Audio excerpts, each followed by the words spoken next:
Good afternoon সবাইকে। আবারও the Times of Liza চ্যানেলে সবাইকে স্বাগত জানাই। আজ আবারও নতুন একটি ব্লগ নিয়ে চলে এলাম তোমাদের সাথে। এখন দুপুর ওই 1:30টার মতো বাজে। আমি আর বাটার মিলে এলাম একটুখানি বাইরের দিকে।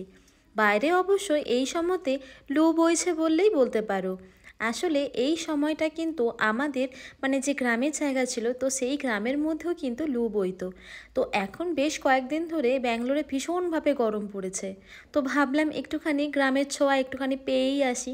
তা করতে করতেই দেখছি বাটার এখানে আমার সাথে এসেছে। তো তোমরা তো জানোই এর আগে যে আমাদের বাচ্চাটি ছিল অ্যাডাম, সেও কিন্তু আমাদের সাথে এইভাবে যখনই আমরা বাইরে আসতাম তখন ও চলে আসতো। এখন দেখছি বাটারও কিন্তু সেরকমই হয়েছে। তো যাই হোক, আমরা এখন একটুখানি খেলাধুলা করে নিচ্ছি। আর বাইরে যে পরিমাণে ধুলো উঠছে তাতে দেখতেই পাচ্ছ আছে আমাদের ঘরের অবস্থা ঠিক কেমন। তো চলো বেশি কথা না বলে আজকের এই ব্লগটা এখন থেকেই শুরু করে দিচ্ছি। এদিক থেকে অভিষেক প্রতিদিনের মতো অফিসে, আর আমরা এখন ঘরে তিনজন, আমি, মা আর বাটার। এই তিনজন মিলে এখন ভাবছি কি করব। এদিক থেকে আমি আর বাটার তো খেলাধুলা করছি, আর ওদিকে মা কিন্তু রান্নায় এখন ব্যস্ত রয়েছে। চলো একবার না হয় গিয়ে দেখে আসি মা কি রান্না বান্না করছে আমাদের জন্য। আর এখানে দেখো এই দুষ্টুটা না আজকাল দেখছি খুব মাটি খেতে ওস্তাদ হয়েছে। দেখো আমি ওকে একটু লুকিয়ে লুকিয়ে দেখে নিলাম যে সত্যি ও মাটি খায় কিনা। তো দেখো এইভাবেই কিন্তু মাটি খাচ্ছে। আমি অনেকের মুখে শুনেছি যে এরকম বাচ্চারা নাকি মাটি খায়, তো আজ প্রথমবার দেখলাম যে এরকমভাবে সে মাটি খাচ্ছে।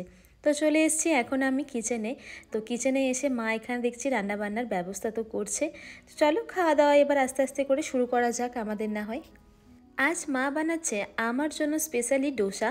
আসলে আগের দিন রাত্রেবেলাতে আমি ডোসা বানিয়েছিলাম, কিছুটা ব্যাটার কিন্তু বেঁচে গিয়েছিল। আর এখন দেখছি মাও সেখানে দেখছি একটুখানি ডোসা বানিয়ে রেখেছে, বানাচ্ছে। আর এদিক থেকে দুপুরে লাঞ্চের জন্য মা বানিয়ে রেখেছিল শুক্তো, বিট পরিয়েল, সাথে ডাল, অনেক কিছু। তো এখন সেগুলোকে একটু দেখে নিচ্ছি যে কী কী বানানো হয়েছে। তো মা বললো যে আমি আর সেরকমভাবে ভাত টাত খাচ্ছি না, রেখে দিচ্ছি।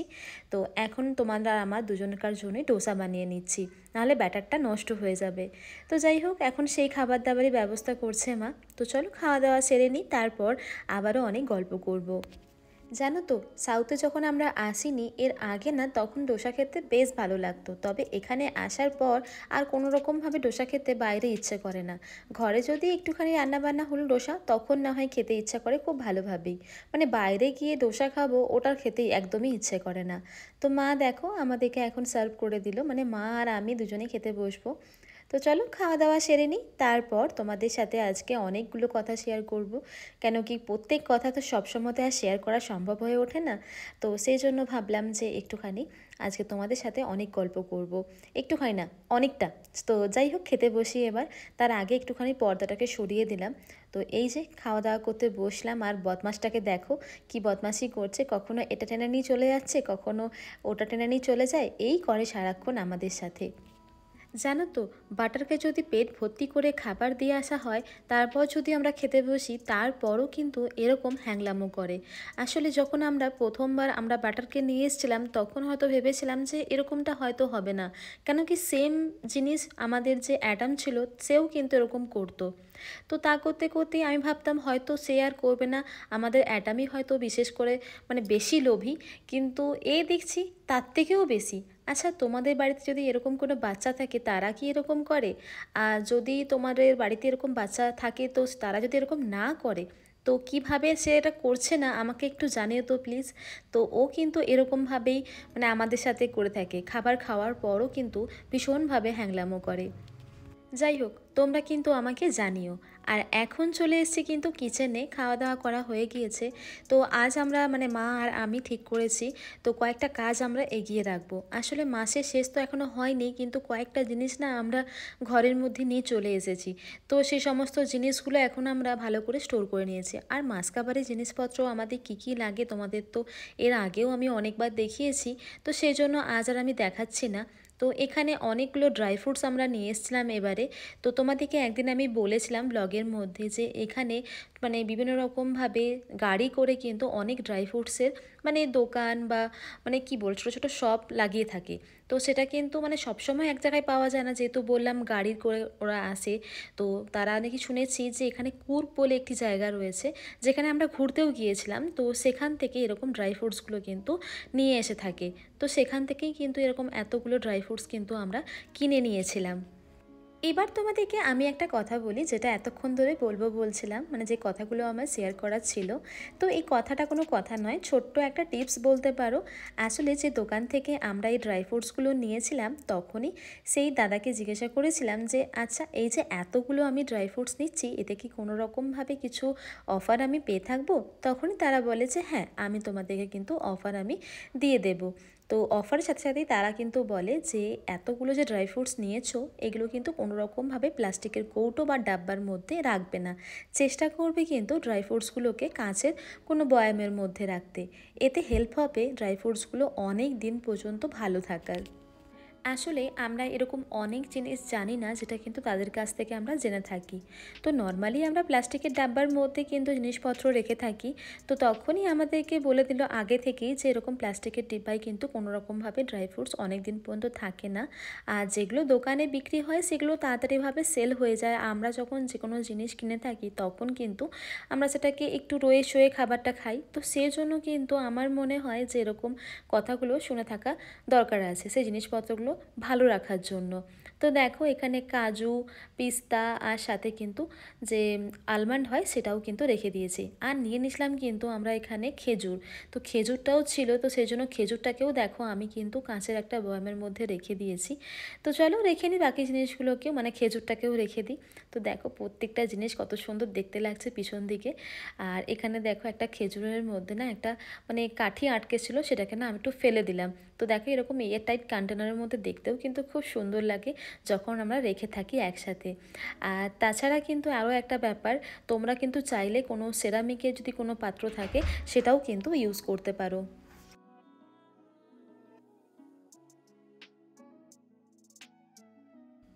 এখন হয়ে গিয়েছে বিকেলবেলা, আর এই বিকেলবেলার দিকে আমি একটুখানি বেড কাভারটাকে চেঞ্জ করে নিয়েছি। আর একটু পরে অফিস থেকে আসার সময় হয়ে যাবে, তো সেই জন্য ভাবলাম তাড়াতাড়ি করে কাজগুলোকে সেরে নিই। আর ওদিক থেকে মাও কয়েকটা জিনিসপত্র সুন্দর করে সাজিয়ে নিচ্ছে, ততক্ষণ ভাবলাম যে আমি বেড কাভারটাকে চেঞ্জ করে নিই। আর অনেক দিন হলো এই ব্ল্যাঙ্কেটটাকে ব্যবহার করছি, আর ব্ল্যাঙ্কেট তো বেশি দিন তো ব্যবহার করা যায় না। আর এমনিতে গরম পড়েছে, আর আমাদের যেহেতু এসি চলে তো সবসময়তেই, তো সেই কারণে কিন্তু মানে এরকম একটা ব্ল্যাঙ্কেট আমাদের প্রয়োজন পড়েই থাকে। তো সেই জন্য দেখো আমি এখন ব্ল্যাঙ্কেটটাকে আজকে চেঞ্জ করব। তো এখনও কিন্তু ব্ল্যাঙ্কেটটাকে আমি পারতে পারছি না, তো সেই জন্য পুরনো ব্ল্যাঙ্কেটটাকে এখন একটুখানি ভাঁজ করে রেখে দিচ্ছি, সেটাকে একটুখানি দোকানে দিয়ে দেবো সেটাকে ক্লিন করার জন্য। তো ভালো করে কিন্তু আমি ভাঁজ করে নিয়ে নিলাম, যাতে যারাও নিয়ে যাবে ব্ল্যাঙ্কেটটাকে তার যেন কোনো রকমভাবে কোনো অসুবিধা না হয়ে যায়। এখন সময় হয়ে গিয়েছে অভিষেকের অফিস থেকে ফেরার। আর এই মুহূর্তে এখন সূর্য ডোবার একটা সময় হয়ে গিয়েছে, যে কারণে কিন্তু মানে পাখিদের যে আওয়াজ সেটা কিন্তু আমি ভালোভাবেই বুঝতে পারছি। আর যেহেতু এটা শহর বাজার, যে কারণে কিন্তু কনস্ট্রাকশনের আওয়াজ, গাড়ি ঘোড়ার আওয়াজ সেগুলোও কিন্তু একদিক থেকে রয়েছে।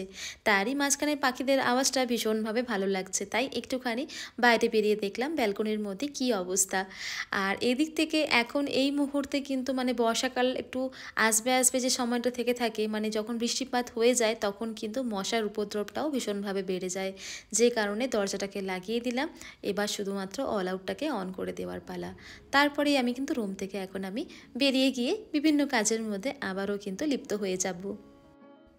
চলে এসেছি মায়ের কাছে। তো মাকে এসে জিজ্ঞাসা করলাম কতদূর কী হলো। তো মা বললো এখানে মোটামুটি সবটাই হয়ে গেছে, শুধু এই সেলফটাকে ক্লিন করব তাহলেই হয়ে যাবে, বাকিটা তুমি করে নিও।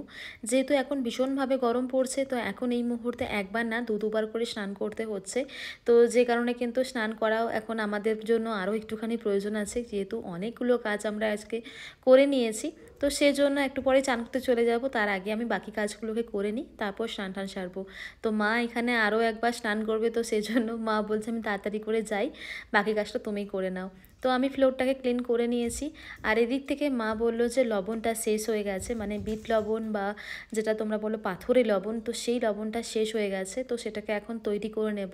তো দেখো প্যাকেটটা খুলতেই আমি আর পারছি না, তো আস্তে আস্তে করে প্যাকেটটা খোলার আমি এখন চেষ্টা করছি, তারপর কিন্তু আমি লবণটাকে তৈরি করে নেব।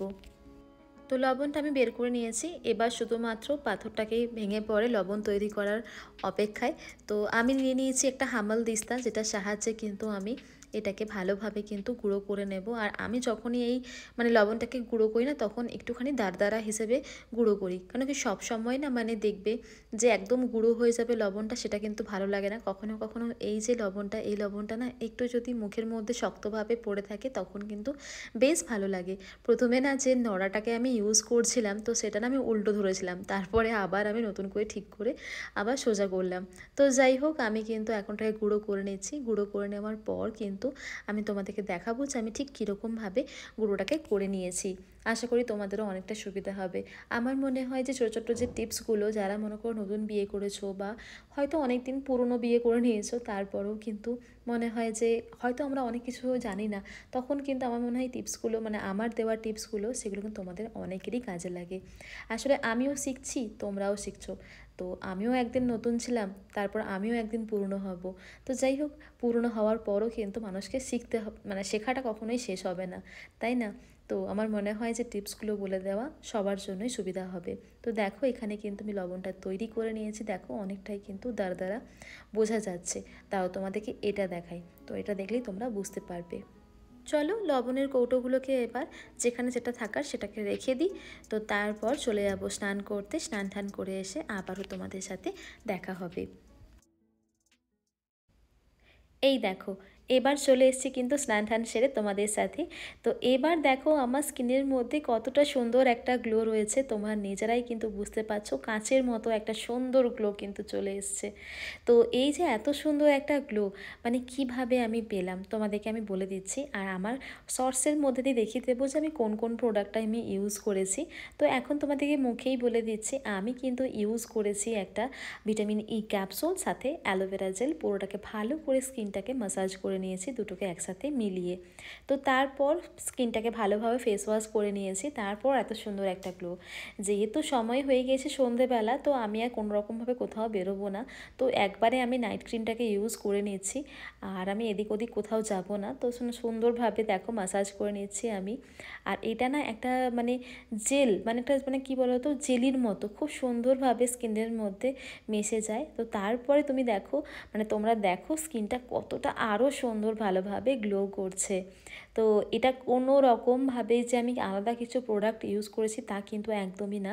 তোমাদেরকে দেখিয়ে দেবো আমি কি কি প্রোডাক্ট আমি ইউজ করেছি। আমি সবসময় তোমাদেরকে চেষ্টা করি যেটা আমার জন্য সবথেকে বেশি ভালো হবে সেটা তোমাদের সাথে শেয়ার করার। আমি এরকম কোনো প্রোডাক্ট ইউজ করব না বা দেখাবো না যেটা তোমাদের জন্য কিন্তু ভুল হয়। আগে আমি ইউজ করব, তারপর তোমাদেরকে আমি শেয়ার করব। তো আশা করছি তোমাদের জন্য এটা অনেকটা হেল্প হবে, যাদের স্কিন একদমই মানে বসে গেছে, কোনো রকমভাবেই কোনো মানে চকচকে নেই, গ্লো নেই, কিচ্ছু নেই, তাদের জন্য এটা বেস্ট হবে। আর লিপসের জন্য সবথেকে ভালো আমি বলবো নিউট্রিজেনার এই যে লিপ বামটা, একদম ঠোঁটটাকে যদি পিঙ্ক করার থাকে তাহলে এটা ইউজ করতে পারো। তাহলে চলো আজ তোমাদের অনেকগুলো টিপসের সাথে আজকের এই ব্লগটা এখনই শেষ করছি। দেখা হবে নেক্সট ব্লগে, ততক্ষণের জন্য ভালো থেকো এবং সুস্থ থেকো। আর আজকের এই ব্লগটা তোমাদের কীরকম লাগলো সেটা কিন্তু জানাতে একদম ভুলবে না। তো চলো আজকের জন্য টাটা।